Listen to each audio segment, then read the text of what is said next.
Hello, BookTube, and it's time for episode 9, or part 9 of Science Fiction Tuesdays. And this week I am going to show you some science fiction reprints. They're print on demand, but they're kind of interesting. The ones I have here are mostly pre-Golden Age, so pre 1930, 38, 37, 38. And first, we'll start out with the very first science fiction magazine, which is Amazing Stories. And it was the first issue is this one here, a reproduction. This is a reproduction from April 1926. And the editor was Hugo Gernsback. And it was mostly filled with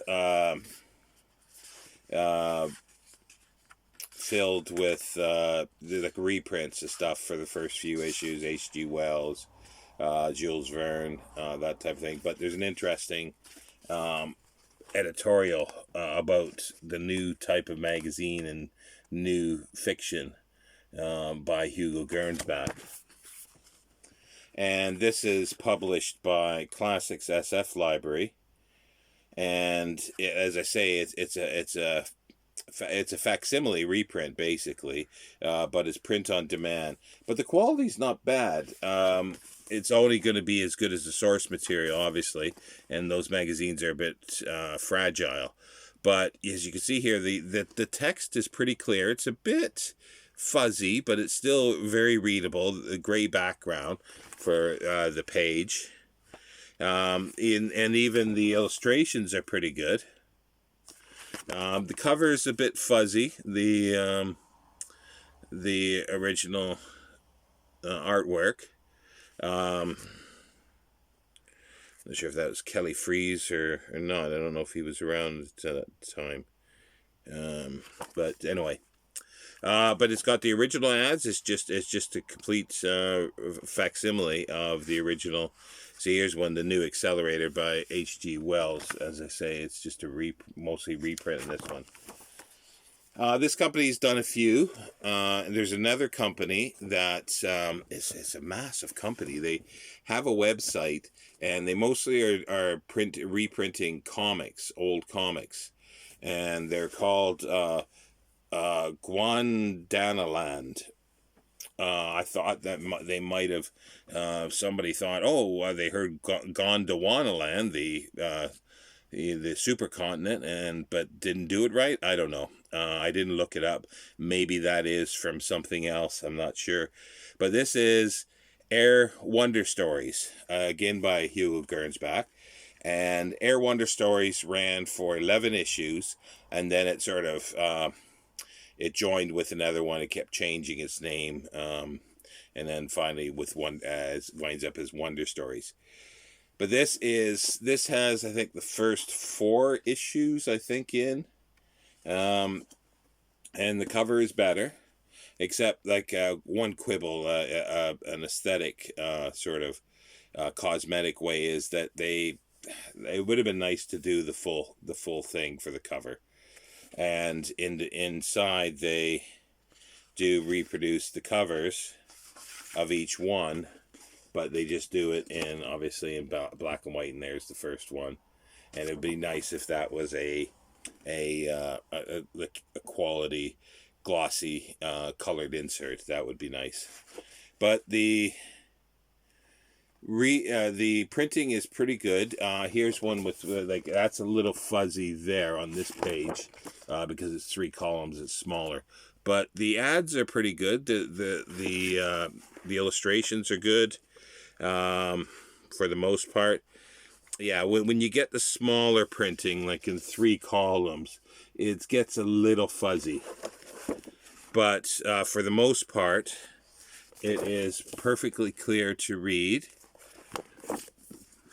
Let's find one that doesn't have the gray backing on it. There we go. See that's clear. That's quite clear. It's slightly fuzzy, but not much. And I think there's 4 volumes of this one. The company, as I say, they've got a website, a massive website. I couldn't make head nor tails of it, but I haven't spent too long on it. And it's mostly, well, they've got a lot of science fiction on there. They haven't printed that much science fiction. I emailed asking for a catalog of their science fiction pulps. And really, they've only done, I think, the three or four. I think it's four of the Air Wonder stories, two Amazon Amazing Stories collections, and then one another one. And they plan on doing a lot more. They said, but they haven't actually done it yet. So, and for book wise, there's a company. It's called Armchair Fiction and Music. It just says Armchair Fiction on here. Oh, there's Hugo Gerns back there, because this is Baron Munchausen's Scientific Adventures, written by Hugo Gernsback. He did two during his lifetime. I think one was posthumously published, and this was one of them. And it's two complete novels in here.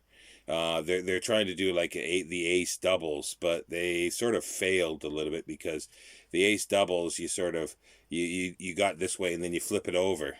You see, it doesn't flip over like that for some reason, and you don't read it from the back. You're supposed to flip it over, and then read it from the back. But this doesn't. It's all, you read it from the front. Not sure why they didn't do that. Maybe somebody didn't understand it. Who knows? But the printing is really good. It's retypefaced or redone. It's not a facsimile. It's the text is retyped. The covers are pretty good. They are print on demand though, so, but then again, for paperbacks, there's not much difference between those and newer publications, other than the paper on this is actually probably a little better than some actually published and printed paperbacks that I've got. However, that will differ from company to company who is actually printing it. I would think, unless Armchair Fiction has stipulated a certain quality, but usually they just go by money. And then the fourth and last one that I wanted to look at was, again, going back to Amazing Stories, where we started. It started in 1926. It's still going today. There has been gaps in it for many years. And then about 5 or 6 years ago, it was started again, but as an ebook. Maybe not even as long ago as 5 years ago. But they're starting up and they're publishing some books as well. They've got maybe about a dozen out, I think, or maybe not that many, but close to it. And they do a best of, and every year, this is 1927. And they do 26, 27, 28, 29, 30, 31. And then they do some other stuff from the 40s and a few other books that they're reprinting. And this is a little bigger. This is, excuse me, the Armchair one is normal trade paperback size. This one's a bit bigger. This one is sort of the size of some of the old magazines, almost. Just, I don't know why they chose this size.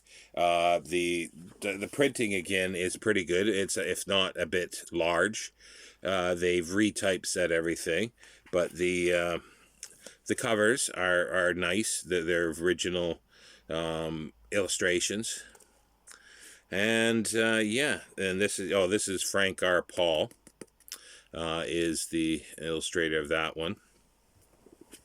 And yeah, it's just a collection of short stories. The going back again to the Armchair Fiction, they've got, I think, several hundred out. They do science fiction, horror, they do crime, they do adventure stories, all sort of set, or well, they're all not set, but they are all from the 20s up to maybe they might do a little past 1960s, but it'll be everything that is in public domain. And they vary in prices. These, I got them as everybody knows, occasionally Amazon's prices are a bit schizophrenic. They go up and down all the time, and these were very cheap, so I thought I'd take a gamble at them, and I'm pleased, and I will buy more eventually over the years to come, because be able to revisit a lot of stories that I haven't seen for decades and decades.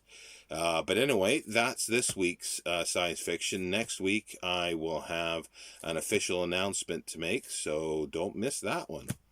Anyway, take care, BookTube, and I hope you have a good reading week.